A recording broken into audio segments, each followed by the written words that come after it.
Hello students. Chapter 1 को continue करते हैं। हम लोग मॉडर्न पीरियड के बारे में पढ़ रहे थे। पढ़ा था हमने। अब सोर्स ऑफ इंफॉर्मेशन देखते हैं, सोर्सेस ऑफ इंफॉर्मेशन। आखिर हमें उस पीरियड के बारे में किससे जानकारी मिलती है, उसके सोर्स क्या है। You know that the remain of the past, like old buildings, artifacts, inscriptions, books, and other documents, are the great help in reconstructing the history of the ancient period and the medieval period. ये आपको पता है, जो remains है, जो अवशेष बचे होते हैं, ओल्ड बिल्डिंग, जो पुराने बिल्डिंग है, आर्टिफैक्ट उस समय की वस्तुएं हैं, इंस्क्रिप्शन यानी शिलालेख, पत्थरों पे खुदाई करके कुछ बातें लिखी जाती थी पहले, उनसे बुक्स, जो पहले के बुक है, अदर डॉक्यूमेंट, और भी जो कुछ दस्तावेज है, वो हमें इतिहास जानने में काफी मदद करते हैं। उससे हम प्राचीन इतिहास और मध्य पीरियड के बारे में जान सकते हैं। Let us have a look at the source of information of the modern Indian history. चलिए एक नजर डालते हैं कि हमें मॉडर्न इंडियन हिस्ट्री के बारे में जानकारी किससे मिलती है। Which are preserve in archives, जो कि आर्चीव्स में प्रिजर्व करके सुरक्षित रखी गई है। आर्चीव्स क्या होता है? आर्चीव्स जहां पे पुराने डॉक्यूमेंट्स को रखा जाता है, उसे आर्चीव्स कहते हैं, archives. You can see most of them and even read them. आप जाके उन्हें अभी भी देख सकती है और अभी भी उन्हें पढ़ सकती है, जो उस समय के डॉक्यूमेंट्स है, कुछ ऐसे इंफॉर्मेशन है। ठीक है, तो फर्स्ट में आता है ब्रिटिश पेपर्स। आपको मालूम है मॉडर्न पीरियड के शुरुआत में भारत पर किसका रूल था? अंग्रेजों का। तो उनके कुछ पेपर्स है। The British ruled over India for almost 200 years. जो अंग्रेज थे उन्होंने भारत पर लगभग 200 सालों तक राज किया। The records of reforms, Morley Minto reform, एक रिफॉर्म हुआ था जिसे मॉर्ले मिंटो रिफॉर्म कहा जाता है 1909 में। गवर्नमेंट ऑफ इंडिया एक्ट, एक कानून बना था गवर्नमेंट ऑफ इंडिया एक्ट 1935 में। And the report of Simon commission, और साइमन कमीशन ने ये ब्रिटिश सरकार को रिपोर्ट सौंपी थी। साइमन कमीशन आप जानते होंगे, इनके खिलाफ काफी विद्रोह हुआ था। साइमन कमीशन वापस जाओ, ये नारा काफी मशहूर था उस समय। तो इन्होंने जो रिपोर्ट दी थी, ईटीसी इत्यादि जो उस समय की डॉक्यूमेंट्स है, उससे हमें जानकारी मिलती है। Are important sources of information.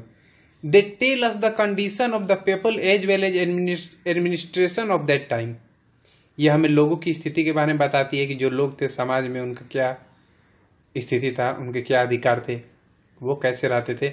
और एज वेल एज, और साथ ही साथ एडमिनिस्ट्रेशन ऑफ दैट टाइम, उस समय के प्रशासन व्यवस्था को भी बताते हैं कि सरकार कैसे चलती थी, कैसे प्रशासन काम करती थी।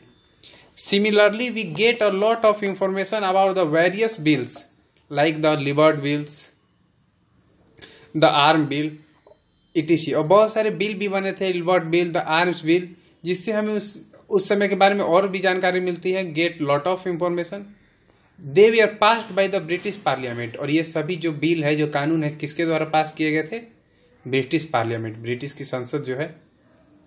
Second, many books were written and printed during this period which are preserved in public and private library. बहुत सारी पुस्तकें इस दौरान लिखी गई और प्रिंट हुई, जो कि अभी भी पब्लिक और प्राइवेट लाइब्रेरी में प्रिजर्व करके सुरक्षित रखी हुई है। Most books are available even now, और बहुत सारी जो पुस्तकें आज भी आप मौजूद है, आज भी आप जाकर पढ़ सकते हैं। As they have been reprinted from time to time, क्योंकि ये जो प्रिंट है, जो बुक है, जो प्रिंट हुआ है, उसको प्रिंट होते रहता है। ऐसा थोड़े है कि एक ही बुक है उस समय का वही चलता आ रहा है, नहीं, उसके कई सारे रीप्रिंट किए गए। आपको मालूम है पहला बुक जो प्रिंट हुआ था वो कौन था? दुनिया का पहला बुक जो प्रिंट हुआ था वो था बाइबल। बाइबल आप जानते हैं क्रिश्चियन का बुक है, सेक्रेट बुक है, तो वो पहले हुआ था। तो क्या तो, और उसी से कितने कॉपी बने, बहुत कॉपी, आज बाइबल करोड़ों होंगे। तो वैसे ही उनको रीप्रिंट किया जाता है time to time. They are an important source of information of the modern period, और वो आधुनिक भारत के एक महत्वपूर्ण सोर्स है। The poetry, prose, drama, stories, autobiographies, biographies written in this duration given us an insight into the conditions of that time. और जो कविताएं हैं, गद्य है, नाटक है, कहानियां हैं, आत्मकथाएं हैं उस समय की लिखी हुई, वो भी हमें उस समय की स्थिति के बारे में जानकारी देती है। ठीक है। थर्ड में है लेटर्स, राइटिंग और स्पीचेस ईटीसी। जो समय के कुछ लोगों ने पत्र लिखा था, कुछ बातें लिखी थी, कुछ भाषण दिए थे, उससे भी हमें जानकारी मिलती है। Provide information about the development that take place during a particular period.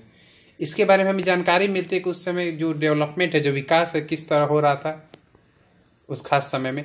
For example, उदाहरण के लिए आप देखिए, the collection of Gandhi's writing at the Gandhi Smriti near Rajghat, which is one of the biggest museum on Gandhi ji, has a library with around 60,000 books. It also has about 6,000 original photographs of Gandhi ji. यानी कि जो गांधी जी के writing, जो उन्होंने बातें लिखी थी, जो पत्र लिखे थे, वो सारा गांधी स्मृति राजघाट के नजदीक, राजघाट गांधी जी की समाधि स्थल, वहां पे एक गांधी स्मृति बनाई गई है उनके याद में, जो कि biggest museum, one of the biggest museum है गांधी जी के ऊपर। और इसमें एक लाइब्रेरी है जिसमें अराउंड लगभग 60,000 बुक्स है, और इसमें 6,000 ओरिजिनल फोटोग्राफ्स भी है गांधी जी के ओरिजिनल फोटो जो उस समय के कैमरे से ली गई थी, वो भी 6,000 वहां पे सुरक्षित रखी हुई है। क्योंकि यहाँ एक देखिए गांधी स्मृति यही है, ये दिख रहा है ना, इसी में लाइब्रेरी है जिसमें 60,000 बुक, बहुत होता है 60,000 बुक, और 6,000 उस समय की। ये देखिए, ये है बाल गंगाधर तिलक। इन्होंने क्या किया था, न्यूज़पेपर पढ़ते हैं, हमें पता चलेगा। Newspapers like London Times and vernacular newspapers like Kesari, जो कि मराठी में था, founded by Bal Gangadhar Tilak in 1880, are important source of information of the history of modern period. उस समय न्यूज़पेपर छपता था, इंग्लैंड में अंग्रेजों का अपना पेपर था द लंदन टाइम्स, और एक वर्नाकुलर न्यूज़पेपर, हमारा लोकल न्यूज़पेपर था केसरी, जिसे किसने स्थापित किया था, बाल गंगाधर तिलक ने। पूछ सकता है जीके में आपसे, याद रखिएगा कि बाल गंगाधर तिलक ने कौन से न्यूज़पेपर की स्थापना की थी, तो केसरी। या ये भी पूछ सकता है कि केसरी न्यूज़पेपर की स्थापना किसने की थी, किसने शुरू किया था, तो बाल गंगाधर तिलक। 1880 में are important sources of information of the history of modern period, उसके बारे में हमें मॉडर्न पीरियड के बारे में अधिक जानकारी मिलती है। देखिए बाल गंगाधर तिलक थे। लर्निंग फैक्ट पढ़ते हैं। The British passed the vernacular press act in 1870 to repress the anti government writing and propaganda.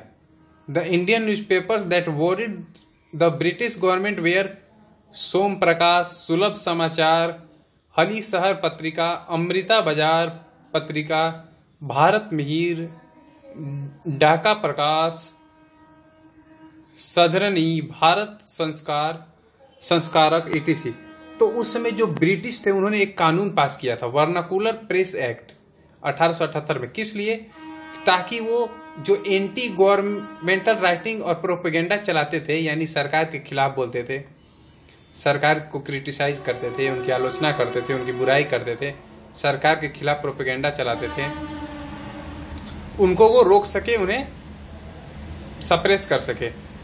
और उस समय कौन कौन से न्यूज़पेपर थे जिससे ब्रिटिश चिंतित थे, तो ये जो मैंने नाम लिया, सोम प्रकाश, सुलभ समाचार, हलिसर पत्रिका, तो ये सारे जो न्यूज़पेपर थे वो भारतीय थे और भारत के लोग इसे चलाते थे। और भारत में मीडिया उस समय आजाद थी।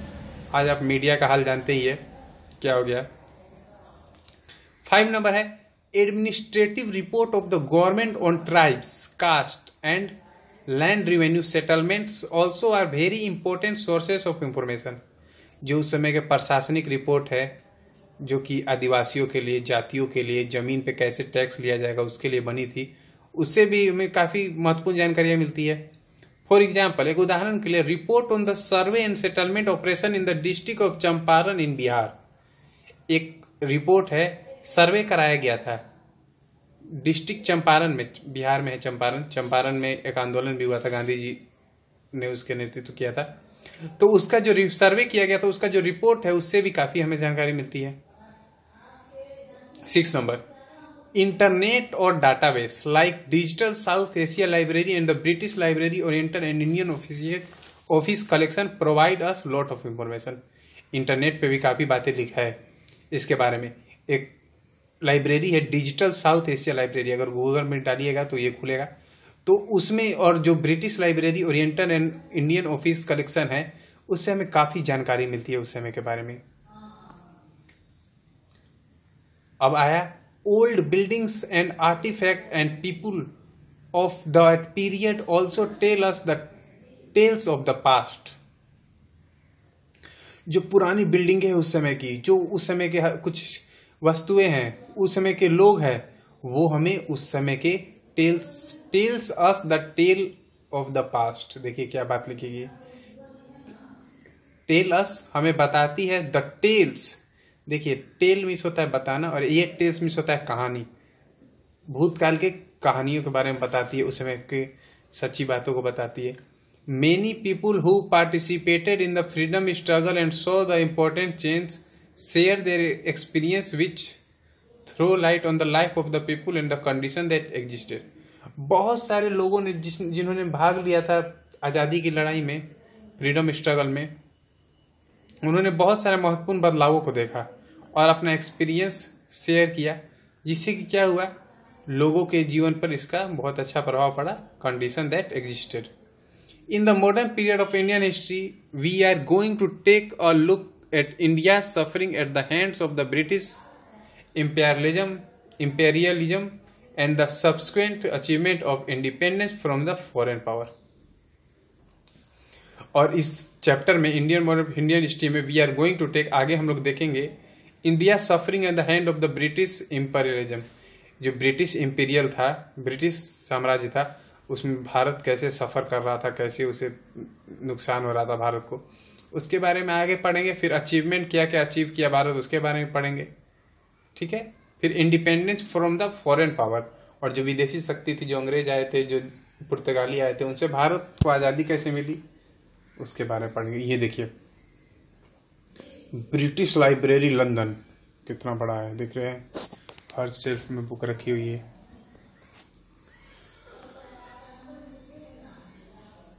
और ये राष्ट्रपति भवन न्यू दिल्ली का, ये भी अंग्रेजों ने बनवाया था। अब यहाँ पे हमारे देश के प्रेसिडेंट रहते हैं यहाँ पे। ओके, कल हम लोग क्वेश्चन आंसर भी कर दिया जाएगा इसका, आपको जो भी आएगा तो वो कीजिएगा, नहीं तो फिर हम कल तो करेंगे। Okay, thank you.